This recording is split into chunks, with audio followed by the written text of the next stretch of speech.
할렐루야. 오늘도 예배 오신 것 환영합니다. 같이 기도하고 새벽 예배를 시작합니다. 주님 감사합니다. 하나님께서 우리에게 새날을 주셨습니다. 이 새날 가운데 하나님, 우리가 정말 하나님이 주시는 말씀으로 또 우리가 무장해서 오늘 하루를 살아가게 하시고 마귀의 어떤 계략들도 우리가 넉넉히 이겨낼 수 있도록 인도하여 주옵소서. 예수님의 이름으로 기도합니다. 아멘. 네, 오늘 말씀은 사도행전 26장 24절에서 32절까지의 말씀입니다. 사도행전 26장 24절에서 32절까지의 말씀입니다. 사도행전 26장입니다. 24절에서 32절까지입니다. 우리 같이 한 절씩 읽도록 하겠습니다. 바울이 이같이 변명하며 베스도가 크게 소리내어 이르되 바울아 내가 미쳤도다. 내 많은 학문이 너를 미치게 한다 하니 바울이 이르되 베스도 각하여 내가 미친 것이 아니여 참되고 온전한 말을 하나이다. 왕께서는 이 일을 하시기로 내가 왕께 담대히 말하노니 이 일에 하나라도 아시지 못함이 없는 줄 믿나이다. 이 일은 한쪽 구석에서 행한 것이 아니니이다. 아그리빠 왕이여 선지자를 믿으시나이까? 믿으시는 줄 아나이다. 아그리빠가 바울에게 이르되 네가 적은 말로 나를 권하여 그리스도인이 되게 하려 하는도다.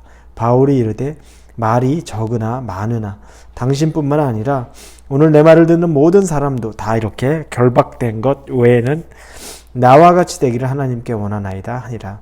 왕과 총독과 버니게와 그 함께 앉은 사람들이 다 일어나서 물러가 서로 말하되 이 사람은 사형이나 결박을 당할 만한 행위가 없다 하더라. 이에 아그리빠가 베스도에게 이르되 이 사람이 만일 가이사에게 상소하지 아니하였더라면 석방될 수 있었을 뻔하였다 하니라. 바울이 예루살렘에 온 이후에 계속해서 구금당하고 그리고 사람들 앞에 재판을 받으면서 변론을 하게 되는 내용들이 나옵니다. 그런데 오랜 시간 동안 이런 시간을 거치면서 그 지역에 파견됐던 총독들이 이임을 하게 되고 서로 새로운 총독이 부임하게 되기도 하고 이런 일이 있습니다. 그럴 때마다 바울은 또다시 새로운 재판에 나와서 자기 자신을 변론합니다. 그래서 오늘도 보니까 다른 왕과 총독 앞에서 자기 자신의 그 죄에 대해서 유대인들이 고소한 것들에 대해서 스스로 변론합니다. 우리가 한편으로 생각하면 세상에서 고소 고발 사건 많으면 거기에 많이 피고소인 됐던 사람들이 하는 말이 너무너무 피곤하다. 이게 몇 년간 이렇게 지속되고 지속적으로 하다 보니까 사람이 할 짓이 못 된다. 이런 표현들을 합니다. 바울도 그랬을까요? 바울이 이걸 가지고서 너무너무 괴롭다. 왜 자꾸 내가 이렇게 고소당해야 되고 내가 또 변론해야 되나. 그런데 우리가 한 가지 볼 건 바울은 이렇게 자기 자신을 변호하고 변론하는 자리가 그에게는 또 다른 복음을 전하는 자리입니다. 항상 똑같은 얘기예요. 왜 자기가 이 자리에 섰는지. 자기는 예수 그리스도의 도를, 복음을 전한 것, 예수가 누구신지, 그리고 내가 이 세상에 악행을 행한 것 없이 그 도만 전했을 뿐이다라고 하며 반복적으로 복음을 계속 재차 사람들에게 설명하고 또 권면하기도 합니다. 이 모습을 보면서 하나님이 바울을 통해 하기를 원하는 것, 왜 이렇게 계속 재판받고 계속 변호하는 이런 똑같은 일을 하지? 그런데 하나님은 계속 그 자리에 바울이 새로운 리더십이 올 때마다 그 사람들에게도 복음을 전하고 그 사람들에게도 예수의 도를 전하기를 원하셨던 거고 바울은 그 자리에서 충실하게 순종했던 것 뿐입니다. 전혀 시각이 다른 거죠. 왜 내가 똑같은 말 반복해야 됩니까? 나는 무죄입니다. 그게 아니라 복음 전하는 통로가 되었다는 겁니다. 27절에도 보니까 아그리빠 왕이여 선지자를 믿으시나이까? 믿으신 줄 아나이다. 이미 그 전에 얘기한 이 아그리빠라는 왕에게 그렇게 또 다시 이야기를 합니다. 그러자 이 아그리빠 왕이 말을 합니다. 28절에 네가 적은 말로 나를 권하여 그리스도인이 되게 하려는도다. 네가 나까지도 이런 변론의 자리에서 예수쟁이로, 예수 믿는 사람으로, 그리스도인으로 만들려고 네가 그러는구나. 우리가 이 말을 통해서 바울이 전혀 틈을 놓치지 않고 계속 주의 복음 전하는 것에만 완전 마음이 있다는 것들을 보게 됩니다. 바울에게는 감옥에 있으나, 감옥 밖에 있으나, 자기를 변호하는 신문의 자리에 있으나, 일상의 삶에 있으나, 오직 주에 매여 주의 복음을 전하는 것이 삶 전체였다는 것을 봅니다. 이것이 우리에게 큰 도전입니다. 우리는 신앙생활하는 것 따로 있고 우리의 일반적인 생활하는 것 따로 있습니다. 다 구별됩니다. 그래서 생활도 구별됩니다. 직장 생활할 때는 내가 크리스찬이라는 것을 나타내는 것 주저합니다. 그러고 싶지 않습니다. 괜히 그런 말에서 동료나 또 내 상사나 부하 직원이나 또 주변의 친한 지인들, 친구들 사이에서 원치 않는 일들, 괜히 나를 꺼려하는 것들, 말 나오는 것들 싫어하게 생각할 수 있습니다. 그래서 교회에서 나와서는 열심히 신앙에 대한 이야기를 하지만 교회 이외의 장소에서는 절대 내가 누구인지조차 말하지 않는 경우 많습니다. 저 또한 그런 일들이 종종 있었습니다. 외부에 나가서 외부에서 활동하다 보면 그때 내가 굳이 목사라는 걸 드러내야 될까? 이렇게 생각했던 적들이 있습니다. 조용히 말하고 싶지 않고 그냥 조용히 지내고 싶은 그런 마음들. 그러나 그거는 하나님이 기뻐하는 것 아닙니다. 바울을 보며 우리가 느낄 수 있는 건 하나님은 어떤 자리든지 우리의 삶 전체가 예수를 전하는 자리가 되기를 원하는 겁니다. 기회 있을 때마다, 틈이 있을 때마다, 아니 틈이 없어도 우리가 예수님을 전하는 통로가 되기를 원한다는 것을 꼭 기억하시기 바랍니다. 그리고 또 하나, 바울이 전한 복음, 이 복음을 전하는 통로, 과정은 바울은 자기의 세상적인 성공을 중심으로 이야기하지 않습니다. 우리가 복음을 전한다, 간증을 한다, 나 자신의 신앙 고백을 한다. 그럴 때 어떤 성공의 자리에 있으면서 좀 번듯하게 할 얘기가 있을 때,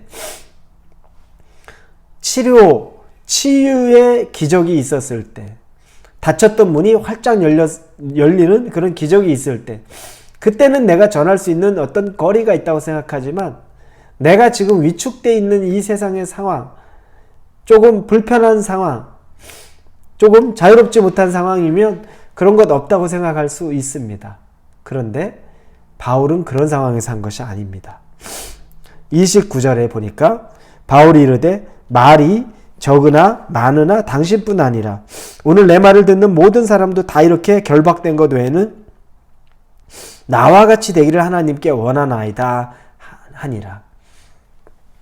아그리빠 왕에게 말을 몇 마디 하자 그가 네가 적은 말로 나를 그리스도인이 되게 하려는구나 했더니 내가 말이 많으나 적으나 그건 아무 상관없고 내가 지금 감옥에 결박된 거 이거 말고는 다른 사람들 모든 사람들이 나와 같이 되기를 바랍니다.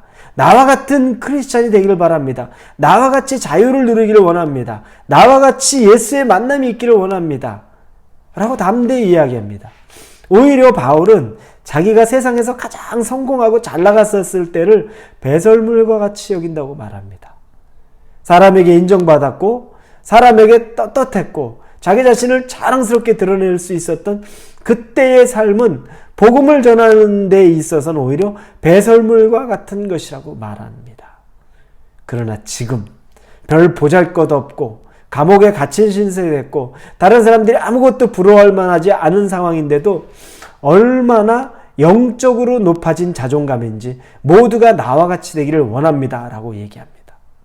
우리는 세상에서는 높은 자신감, 세상에서 난 뭐든지 할 수 있어. 그런데 하나님 안에서 신앙으로는 아주 낮은 자존감이 있습니다. 하나님이 내 기도 들어주시지 않고 난 하나님과 가깝지 않고 여러분 뭔가 잘못되지 않았습니까? 설령 우리가 세상에서는 조금 보잘것없고 부족해 하다고 생각해도 하나님 안에서 자녀로서의 자존감은 충만해야 됩니다. 넘쳐나야 돼요. 이 바울 같은 고백이 넘쳐나야 돼요. 상황이나 환경에 아무 상관없이. 우리는 그런데 그런 자존감이 충만치를 않아요. 너무너무 부족한 겁니다. 사랑하는 우리 성도 여러분, 바울을 보면서 어느 때나 어느 시점이나 누구 앞에나 담대히 복음을 전하는데 이게 얼마나 자기에게 귀하고 생명을 살렸는지 그는 정말 하늘을 찌를 것 같은 자존감으로 이 복음을 전합니다. 영적으로 충만하고 기쁨이 충만하고, 그래서 당신들도 이 기쁨을 가져봤으면 좋겠다, 가져야 한다라는 것으로 복음 전합니다. 우리도 이 영적인 충만함이 있기를 원합니다.